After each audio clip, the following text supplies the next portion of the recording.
Welcome back, everyone. Another epic night, another God night. I would like to say God night to everyone, and I hope that you are being found safe at home with your family and your loved ones. And you know what we are gathering here for to speak about again on another epic night that you find yourself here with the bigger picture. And as always, I'm here to continue the same road that we've started.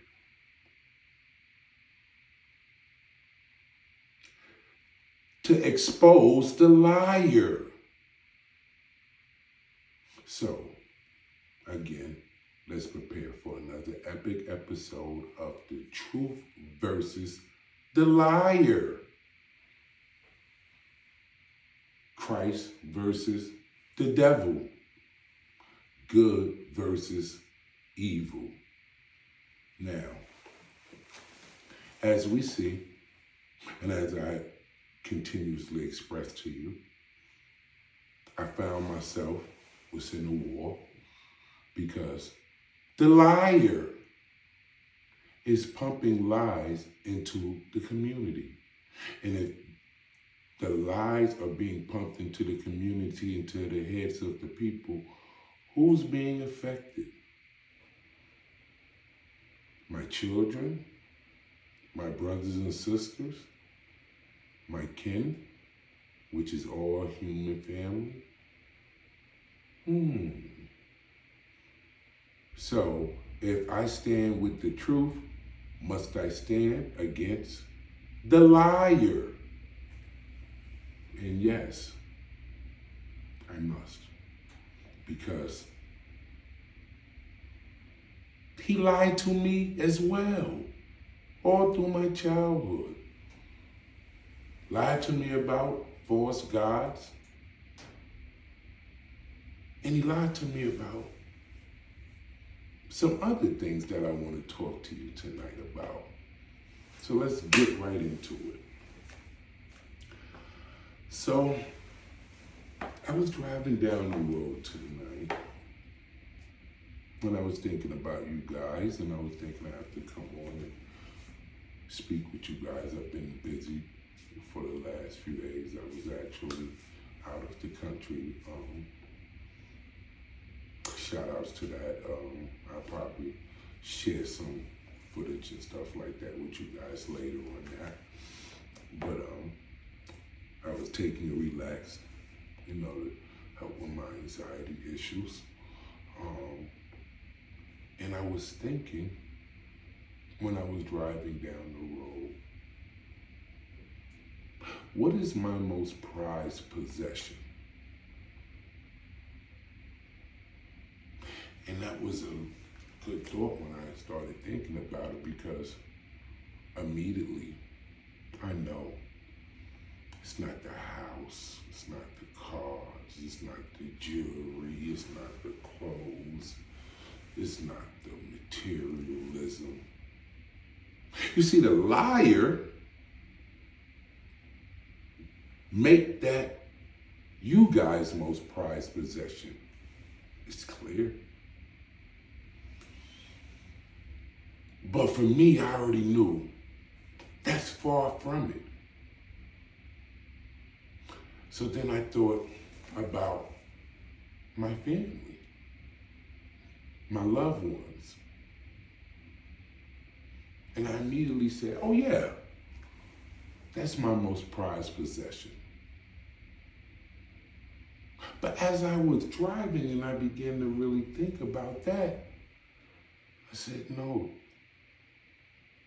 I got that wrong still though. How could my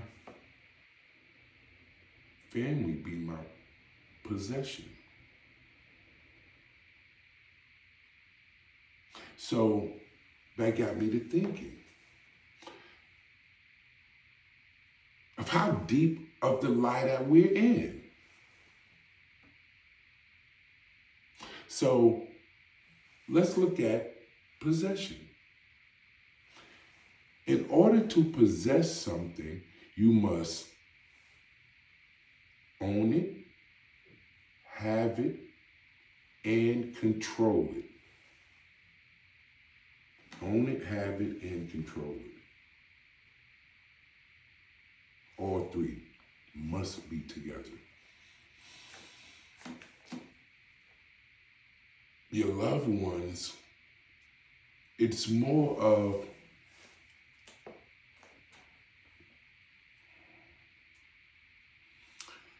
not like you technically own them.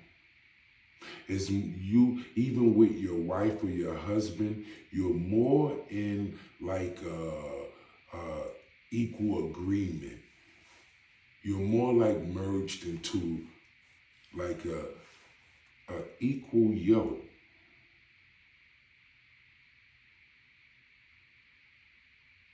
And your children, although we might think that we own them, we don't really own them. Because anything that you own can't be taken away from you.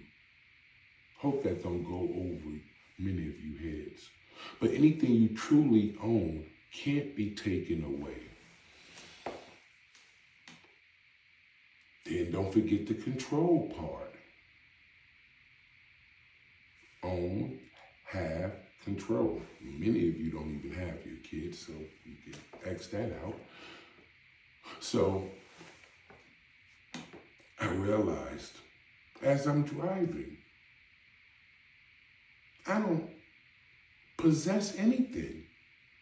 As humans on this earth, what possession do we have?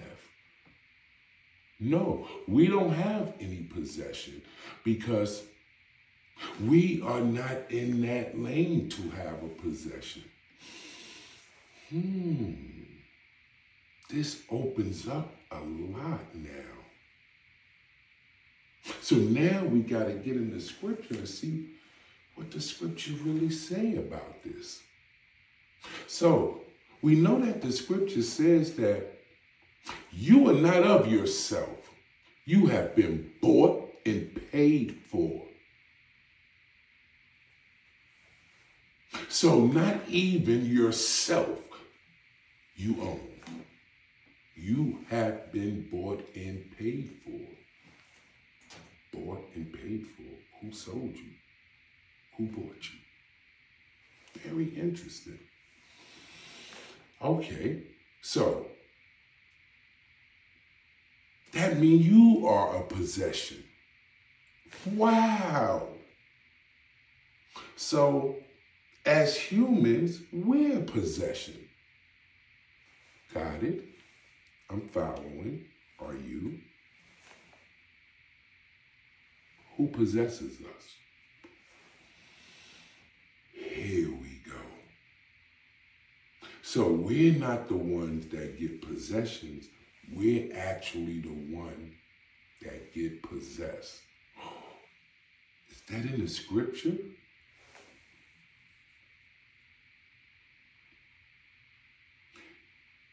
You are not of yourself. You will be controlled by either God or the devil.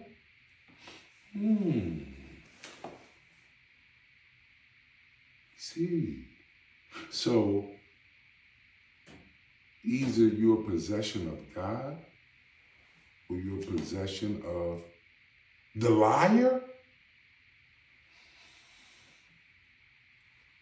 When you become within the lie, you become possessed by the lie.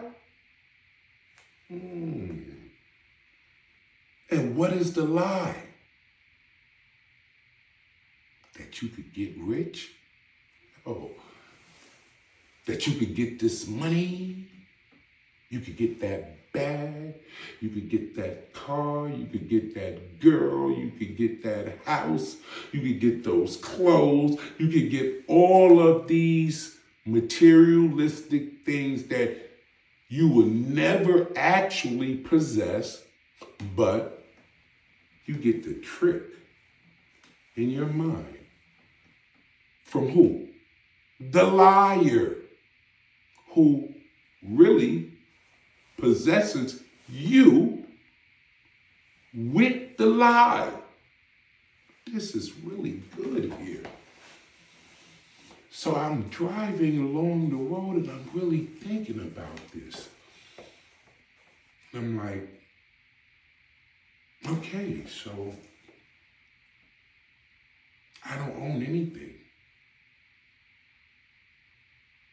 I can't even say that I own this beautiful personality and this beautiful charisma that I speak to you guys with.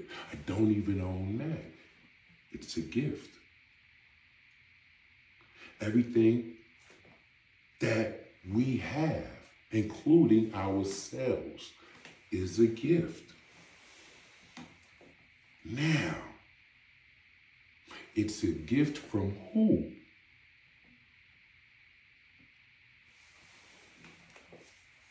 The one that created you. The true possessor. Because when you think about it deeply, everything is under really the possession of God. Does Satan truly possess anything? Again, possess means to own, have, and control. Somehow,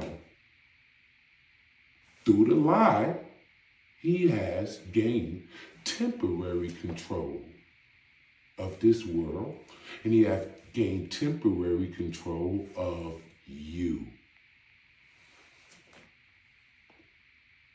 And all of those that are within the lie.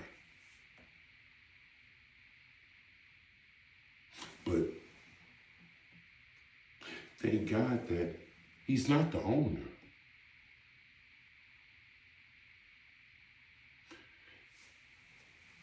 He might be renting, he might be leasing, but he's not the owner. Now, going on with that, let's think. So, if you own something, have it, and you control it, own, have, control. So, in order to be possessed with the Spirit of the Lord, which that's what we will want to be, because there is no getting around being possessed. Either you will be temporarily possessed by the evil one, or you could be permanently, for everlasting, possessed by the truth. See how amazing that works? So, if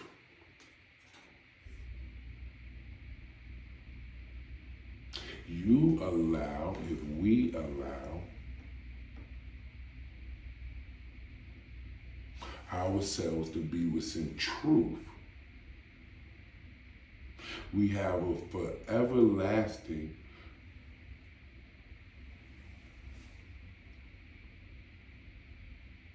communion with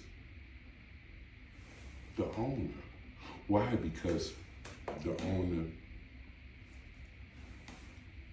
has you. The owner controls you. Ye body is a temple that the Lord dwells in.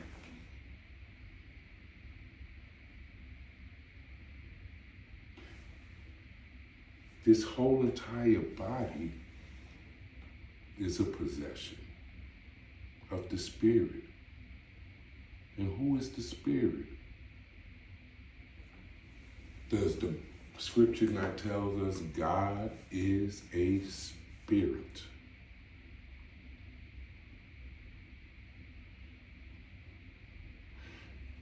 It says that ashes to ashes and dust to dust, but your spirit returns back to the Lord from which it came. The breath that we breathe, that's God.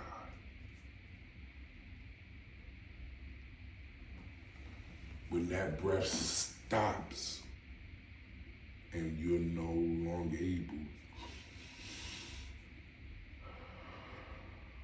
that's death.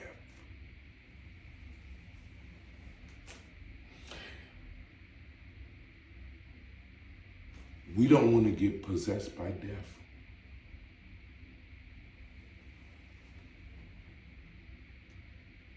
Christ says he came to bring life, give life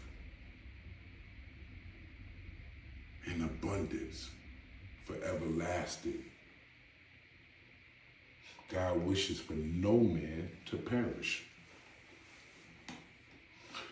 Let's get back to the possession thing. And let's try to understand a little bit more of the character now that you've been hearing your entire life. They say that God is a jealous God.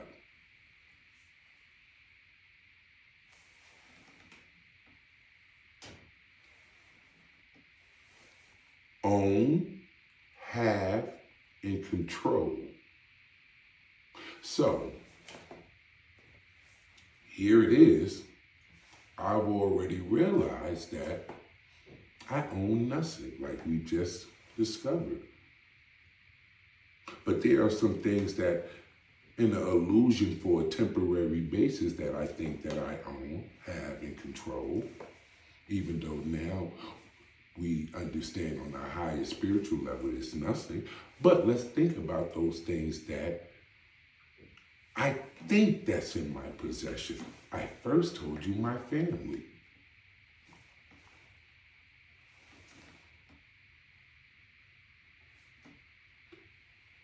God in the scripture says, Israel, you are my wife.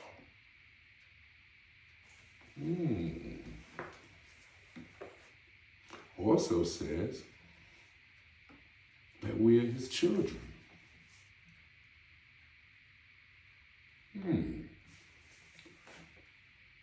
Own, have, control. If you own, have, and control it, if it was being tempted into possession of someone else, now do you see the jealousy? Would I want someone else looking at my wife? Someone else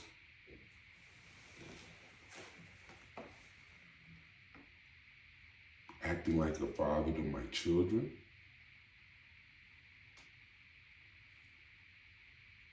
And that's on my human level, and I am not even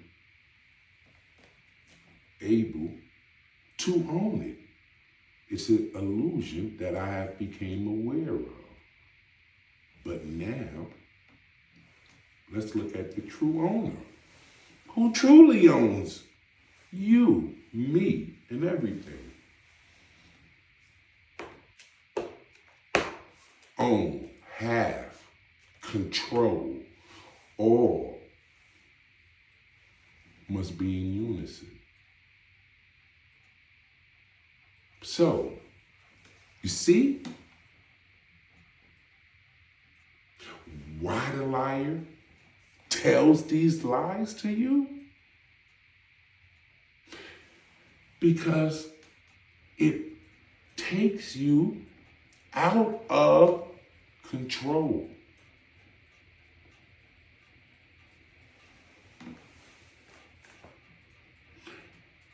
It takes you out of being have. If God got you,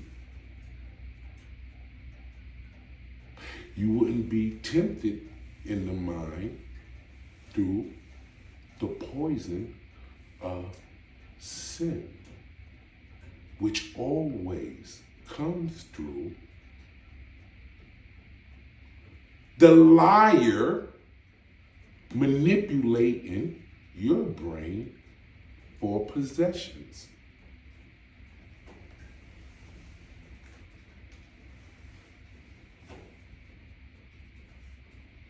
This has been from the very beginning. We have been made to thought that there is more for us, or something for us to gain by being entertained by the lie. People,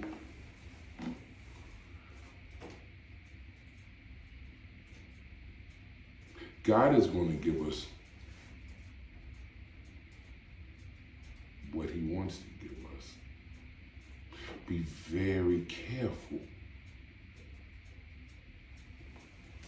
of chasing possessions and making life based off of chasing possessions. It's about us recognizing the liar and recognizing the role we ourselves have played within the lie, and repenting and stepping away from the lie back within the truth. It's the only way. The truth shall set you free. Now, with that said, as I always love, I told you, I'm going to make this intriguing. I'm going to make this fascinating. I'm going to make this sound so good that hopefully you guys go pick up the book yourselves and start to study. It's the most beautifulest book, the most beautiful scripture, the oldest writing known to man. No matter what they tell you, what lies they tell you, we've already went through that previously. So it's something that you guys should want to pay attention to. These manuscripts go back over 4,000 years. The earliest human writings. No matter what the liar tells you, there is no real proof of no actual human writings prior. That stuff they pull up and they tell you, oh, this was written thousands and thousands of years before scripture, millions of years. They try to tell you guys, that's a pathetic lie. And you can study that yourself and you will find the evidence to show that that there is no actual proof of human writing until approximately 4,500 years ago.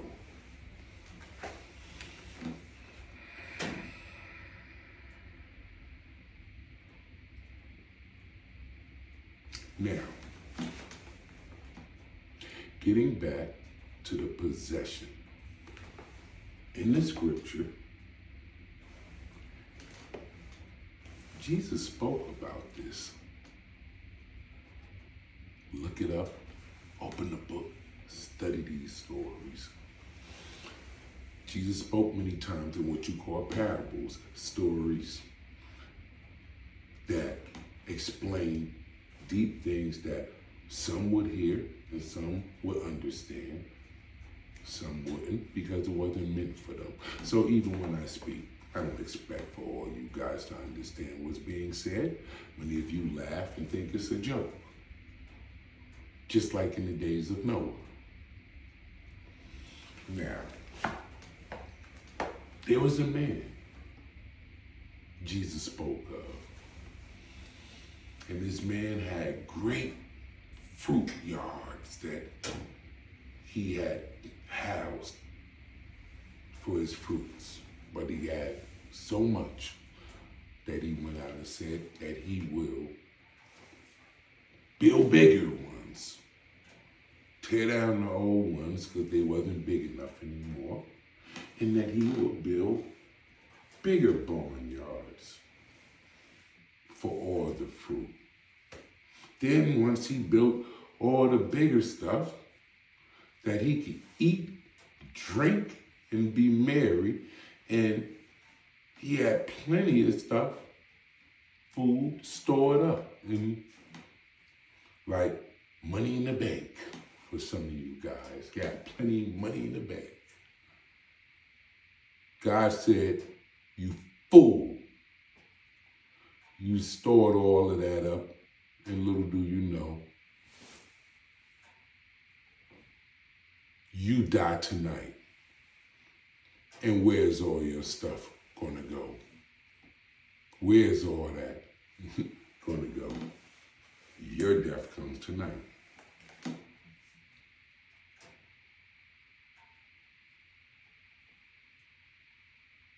That's a lesson for us all. That's a lesson for every man, woman, and child. We are not here for what the liar keeps coming on this screen telling you, that this is about money or this is about materialism. No, none of that means anything unless you are right with God. And if you are right with God, you won't want for anything because you will be sustained with what he gives you. And you will be appreciative of what he gives you and know that the real treasures exist beyond this physical realm.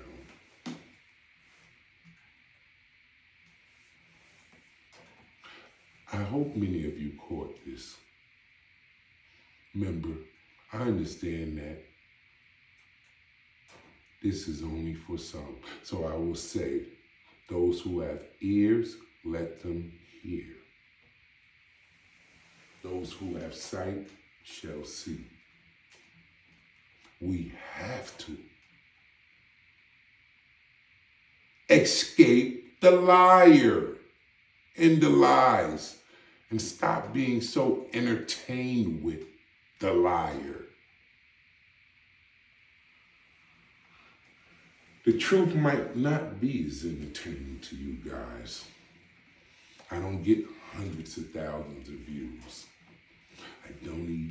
I don't bring in money on Cash App. I don't get paid from YouTube with some AdSense, but it's really $100. Like, you know, I don't do this for the lucre. I do this and I built this up. Did you not get it? To go against the liar.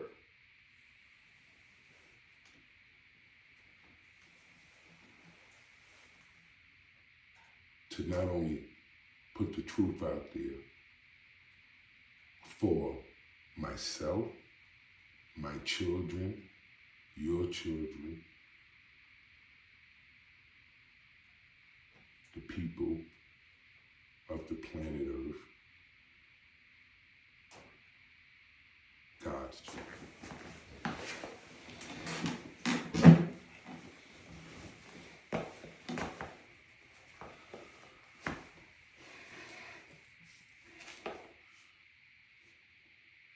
There was a lady I want to tell you this story about.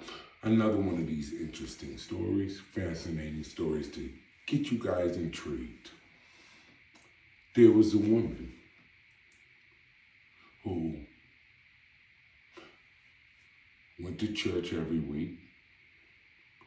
She always praised God. She was one who thought that, and under her impression, thought that she was living the Christian life, that she was, living accord. Besides the lady going to church 2-3 times a week, reading her Bible all the time, and trying to live in accord, she had one prized possession. Her prized possession was this beautiful grand piano she had. So, besides going to church, doing her Bible study, she used to always keep her grand piano very polished and cleaned and shined up. This was a grand possession of hers,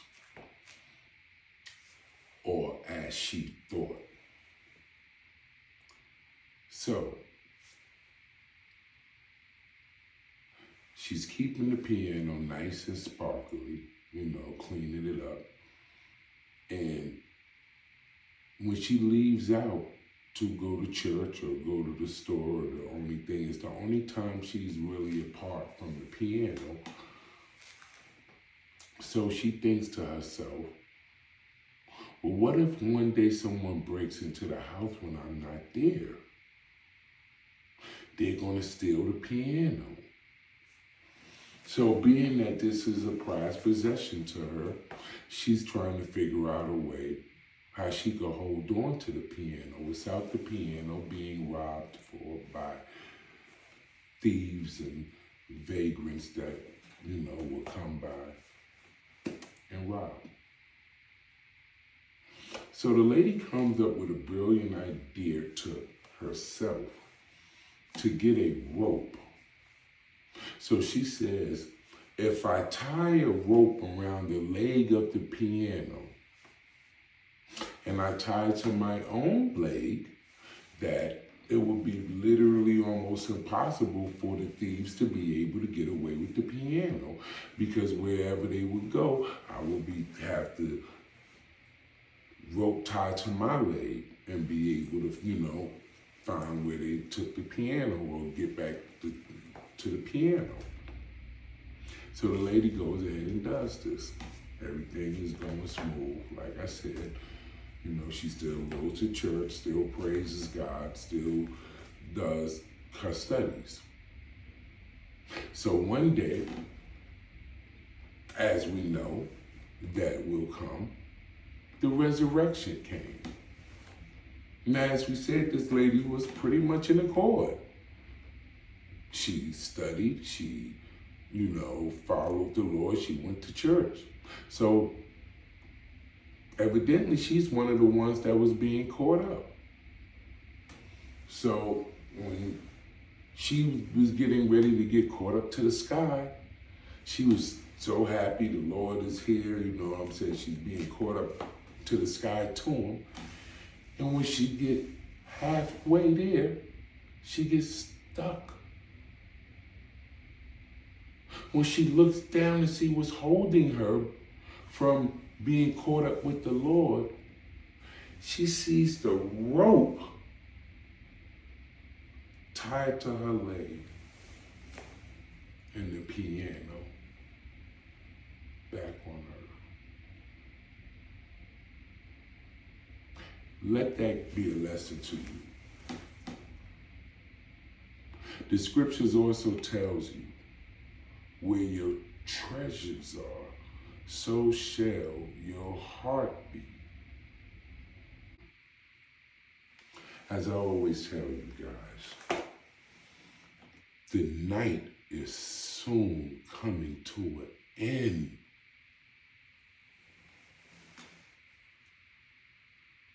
And the sun shall rise. Don't fucking play with me, Bigga! Doing what I do and they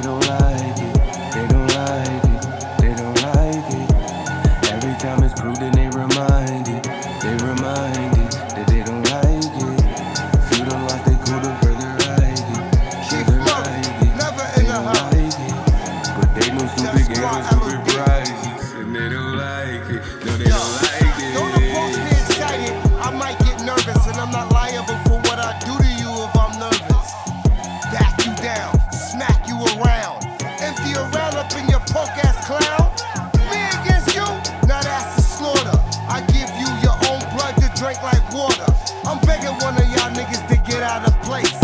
And I'ma have to shotty egg this in your face. Masked men with gas move in. Your ass will get abducted by aliens. I got shit that'll pierce your vest. This shit ain't checkers, nigga. This is the game of chess. You love where I got the world lyrically crazy. She all in my ear like, go ahead, baby. Mr. Keith Murray, Death Squad, hard spitter. When they see me in the streets, they be like, that's my nigga. Keith so mean, I'm an MC goon. I scoop chicks like ice cream. My nickname should be Spoon. Are you really who you say you are in your rhymes? Are you a pathological liar like all of the time? I got timeless bars and infinite flows. But nowadays, apparently, anything goes. Hoes sound like niggas, niggas dress like hoes. And phony frontin' foes all get exposed. I don't give a goddamn, no if, no maybes. I do my job well, so fuck you, I pay me. So you see, it ain't no biggie like Smalls. My duty of it all is be the beauty of it all. Bigga! I'm just doing what I do and they don't like it. They don't like it. They don't like it. Every time it's cool, then they remind it. They remind it that they don't like it. If you don't like they cool, then further ride it. Further ride it. They don't like it. But they know stupid games with stupid prizes. And they don't like it. No, they don't like it. Time, money for time.